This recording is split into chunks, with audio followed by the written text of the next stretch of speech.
Halo teman-teman, ketemu lagi dengan saya Claudino da Silva. Untuk episode kali ini spesial kita mau bacain buku yang sangat luar biasa untuk teman-teman.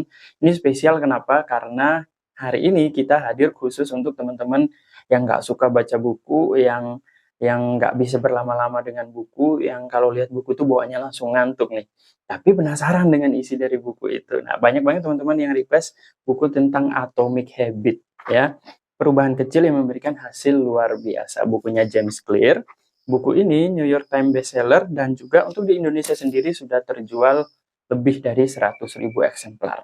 Nah, buku ini terdiri dari 300 halaman yang sudah saya baca semuanya. Kemudian nanti akan saya review apa sih isi dan uh, makna dari buku ini secara keseluruhan. Nah, sudah saya rangkum. So, check this out.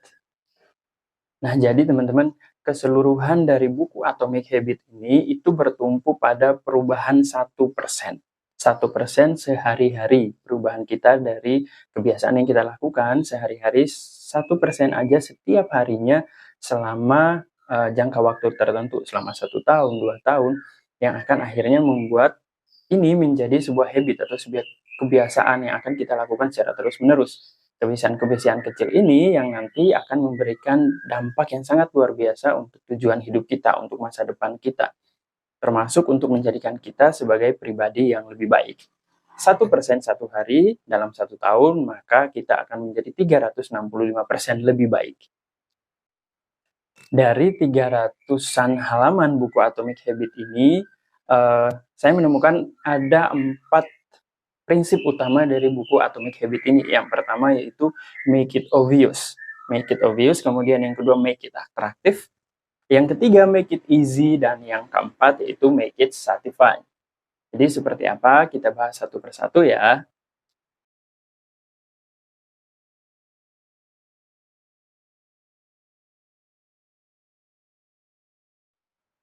Oke, make it obvious. Apa sih yang dimaksud dengan make it obvious? Make it obvious itu artinya apa yang kebiasaan baru yang mau kita lakukan itu dilakukan secara terukur dan tercatat. Kenapa harus terukur dan tercatat? Supaya kita tahu ini kapan mau dilakukan, sudah dilakukan atau belum, dan sesuai dengan kemampuan kita nggak waktu kita baru akan memulai itu. Misalnya kita ambil contoh, kita mau lari pagi. Lari pagi ini mau kita lakukan dalam 1 pekan, mau kita lakukan di hari Senin, hari Rabu, hari Jumat, dan kemudian di hari Minggu. Karena biasanya kalau hari Minggu itu barengan dengan Car Free Day, jadi lebih menyenangkan, akan menyenangkan untuk dilakukan. Nah, itu tercatat. Kemudian yang terukur apa? Terukur dalam artian ini kan kebiasaan baru yang baru mau kita lakukan. Nah, kalau biasanya kalau baru mau kita lakukan tuh kita harus tahu, apalagi lari pagi, apakah fisik kita sudah cukup mumpuni kalau kita lari pagi. Kemudian juga biasanya akan ada mager, ada keinginan untuk tidak melakukan itu. Nah, terukur di sini fungsinya untuk apa? Kalau misalnya kita baru melakukan lari pagi, kita nggak harus langsung yang satu komplek keliling gitu ya. Bisa dilakukan dulu dengan keliling satu gang rumah kita dulu. Kalau misalnya rumahnya di gang 5, berarti larinya di gang 5 sampai gang 7 dulu. Untuk hal ini dilakukan secara terbiasa terlebih dahulu. Sehingga kemampuan fisik kita juga bisa menyesuaikan diri. Metabolisme tubuh kita juga menyesuaikan diri.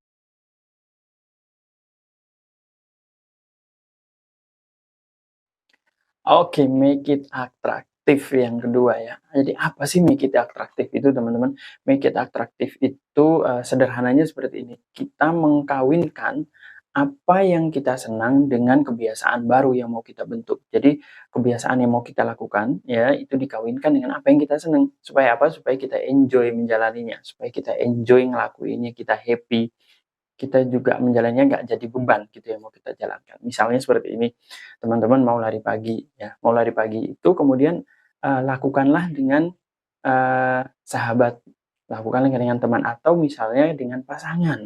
Nah, kalau dengan pasangan itu biasanya kita akan melakukannya dengan lebih lebih happy gitu, lebih senang menjalaninya. Yang pertama, kita juga bisa quality time. Ya, bisa quality time bersama pasangan. Teman-teman juga bisa banyak cerita, banyak hal, bisa melakukan hal-hal sederhana. Misal lari pagi bareng bisa cerita apa yang tidak bisa diceritakan gitu sebelumnya. Kemudian juga bayangkan jika kita lari pagi, kemudian paginya sarapan, beli sarapan waktu pulangnya. Nah, itu yang dimaksud dengan atraktif. Kita mengkawinkan apa ya yang mau kita lakukan, kebiasaan yang mau kita lakukan itu dengan apa yang kita suka. Jadi kita menjalaninya tuh enjoy, happy. Kebiasaan ini akan terbangun dengan sendirinya karena kita sudah senang awalnya dalam menjalaninya gitu. Oke, kita masuk ke part yang ketiga yaitu make it easy ya, make it easy. Nah, habit yang baru kita lakukan ini pasti ada aja halangannya, rintangannya, apa aja yang kita lakukan itu apalagi sesuatu yang baru, yang, di luar dari kebiasaan sebelumnya yang baru kita lakukan itu pasti pasti ada aja mood yang naik turun, mager. Nah, itu yang akhirnya membuat kita, agak agak ogah-ogahan untuk melakukannya. Nah, itulah kenapa hadir make it easy ya, make it easy. Kita mempermudah kebiasaan ini yang mau kita lakukan. Misalnya, teman-teman mau memulai, hidup sehat dengan minum air putih 2 gelas setiap kali bangun tidur. Nah, eee, hal yang biasanya mengganggu adalah ketika kita bangun tidur, kemudian kita harus ke dapur dulu, kemudian ngambil gelas dulu, kemudian balik lagi ternyata galonnya ada di ruang tamu, misalnya di ruang tengah. Nah, berpikir bahwa kita harus ke dapur ngambil gelas kemudian ke galon itu biasanya akan bikin mager, apalagi ketika kita baru bangun tidur, baru melek harus ngambil gelas gitu ya. Itu bikin kita menjadi mager. Nah, permudah permudah bagaimana kita mau mendapatkan minum air putih itu. Pertama bisa teman-teman lakukan adalah sediakan dari malam. Ya sediakan di gelas mungkin langsung airnya langsung ditaruh di kamar, di meja kamar gitu.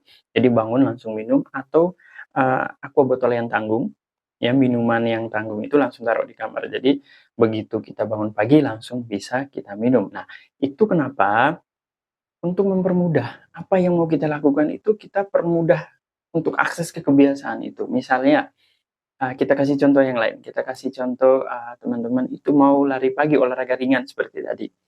Sepatunya langsung disiapkan dari malam, bajunya langsung disiapkan dari malam. Jadi begitu kita bangun pagi, kita ready gitu, ready untuk melakukan itu. Permudah, apa-apa yang akan membuat kita melakukan kebiasaan baru ini, gitu ya teman-teman. Jadi, eee, kalau saya biasanya itu, air dua gelas air putih setiap pagi dan itu memang kebiasaan yang sudah saya lakukan, hampir 5 tahun ini. Hampir 5 tahun ini kalau saya biasanya air putih hangat. Jadi saya bangun pagi, saya cari air hangat dulu, kalau nggak ada ya kita rebus dulu, masak air dulu, kemudian nanti air air yang panas itu dicampur dengan air galon atau air di dispenser itu sehingga jadi hangat. Nah itu kebiasaan yang sudah saya lakukan selama kurang lebih 5 tahun dan saya tahu betul manfaatnya seperti apa.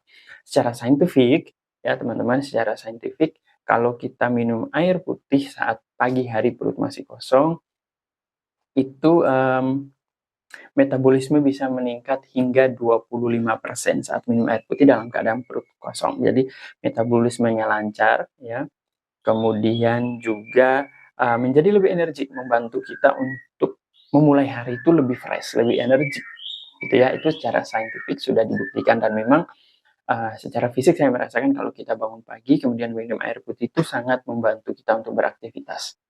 Teman-teman kalau mau coba silakan, bisa dibuktikan ya.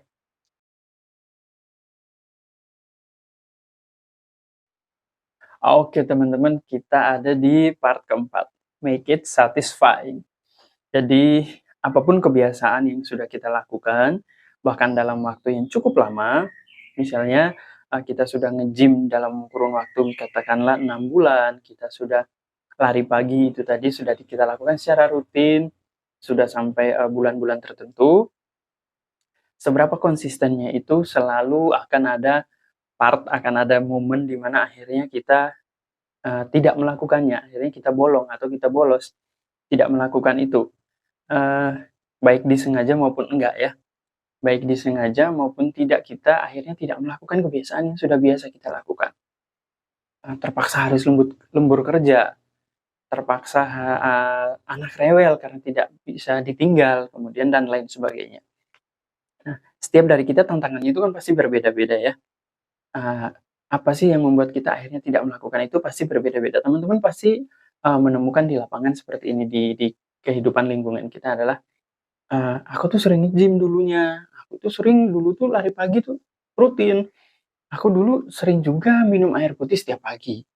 Tapi karena ya ada aja yang bikin, akhirnya tidak dilakukan lagi. Ada aja yang bikin akhirnya aku nggak ngelakuin itu, akhirnya sekarang keterusan deh. Nah, kenapa? Sama seperti, kebiasaan baik itu seolah-olah seperti, 2 mata pisau. Jadi kalau kebiasaan baik yang kita lakukan secara terus-menerus dan berulang-ulang, dia akan memberikan dampak positif yang baik kepada kita. Begitupun kalau misalnya sesuatu yang, dampaknya negatif dan kita lakukan secara berulang-ulang, dia pun akan memberikan feedback yang kurang baik atau tidak baik kepada diri kita, gitu ya teman-teman. Nah, kalau kayak gitu apa yang harus kita lakukan? James Clear di dalam bukunya Atomic Habits memberikan, tips dan triknya adalah kita boleh bolos atau boleh bolong tidak melakukan itu, tetapi jangan sampai, menjadi sesuatu yang berulang-ulang. Jangan sampai kedua, ketiga, dan seterusnya, lama-lama akan jadi keterusan, gitu. Jadi boleh misalnya kita kasih contoh yang lain teman-teman, misalnya, harus makan junk food di satu hari itu. Tidak apa-apa, nggak masalah kalau misalnya teman-teman harus makan junk food, padahal teman-teman itu peduli sekali dengan, makanan yang sehat, peduli sekali dengan kesehatannya teman-teman. Akhirnya tetapi di hari berikutnya teman-teman harus makan makanan yang sehat, harus kembali ke pola hidup sehatnya, harus, kembali mengkonsumsi makanan dan minuman yang sehat di hari kedua, ketiga, dan seterusnya. Dan jangan malah besoknya keterusan ke junk food lagi, nah itu. Nah, itulah yang akan membuat kita, gagal gitu. Nah, kemudian adalah bagaimana sih salah satu cara biar kita tetap semangat, tetap konsisten melakukan itu, adalah teman-teman kasih reward kepada diri kita sendiri, self reward. Nah, misalnya teman-teman nge-gym, kemudian badannya sudah mulai kelihatan bagus, belilah baju yang baru, beli celana buat nge-gym yang baru, sehingga waktu nge-gym itu kita lebih cool, lebih keren gitu. Nah, itu adalah salah satu ekspresi menghargai usaha yang kita lakukan, kebiasaan yang sudah kita raih gitu. Atau misalnya, lari pagi yang dari awalnya hanya gang 5 ke gang 6 sekarang sudah satu komplek, belilah sepatu running yang baru. Nah, itu untuk menghargai, mengapresiasi apa yang sudah kita lakukan. Gitu, teman-teman. Kemudian sebagai penutup ada satu kalimat dari, James Clear dalam bukunya, kesalahan pertama tidak akan membuat kamu gagal atau terjebak di sebuah masalah, tetapi pengulangan kesalahan yang sama yang akan membuat kamu gagal. Gitu, teman-teman. Ingat bahwa kesalahan pertama tidak akan membuat kamu gagal atau terjebak di kegagalan itu. Tapi pengulangan kesalahan yang sama yang akan membuat kamu gagal. Ya, teman-teman. Itu, keseluruhan dari buku Atomic Habits. Bertumpu sebenarnya dari buku ini, dari 300 halaman itu, tumpuan utamanya yang pertama adalah perubahan atau 1% kita menjadi pribadi yang lebih baik setiap harinya, sehari-hari. Kita 1% hari ini lebih baik dari kemarin. 1% lusa lebih baik dari yang kemarinnya lagi. Terus seperti itu. Dengan rumusan 4 pilar yang sudah kita bahas tadi. Kemudian teman-teman, semoga apapun kebiasaan baru yang ingin teman-teman mulai, ingin hidup lebih sehat, ingin mulai menulis buku, ingin mulai, live streaming setiap hari untuk all shop-nya teman-teman, atau ingin bikin konten yang continue, yang konsisten, apapun itu, yang akan teman-teman lakukan, semoga itu membawa dampak positif dan teman-teman konsisten melakukannya, sehingga, membawa dampak yang baik kepada teman-teman 1 tahun ke depan, 2 tahun, bahkan mungkin 5 tahun ke depan, juga ke masa depannya teman-teman, ya. Thank you for watching, terima kasih sudah menonton, semoga apa yang saya sampaikan bisa bermanfaat, memberikan dampak yang baik kepada teman-teman. Kita ketemu lagi, mungkin teman-teman bisa ketemu lagi di video ini 1 tahun lagi atau 2 tahun lagi, teman-teman sudah dengan orang yang sama, tapi dengan mindset dan pola pikir yang sudah berbeda. Ya, terima kasih, jangan lupa untuk subscribe, komen, like, dan share ke teman-teman yang lain sehingga informasi bermanfaat ini bisa tersampaikan, kepada yang lainnya secara lebih luas. Terima kasih, saya Claudino da Silva, semoga dapat dipahami.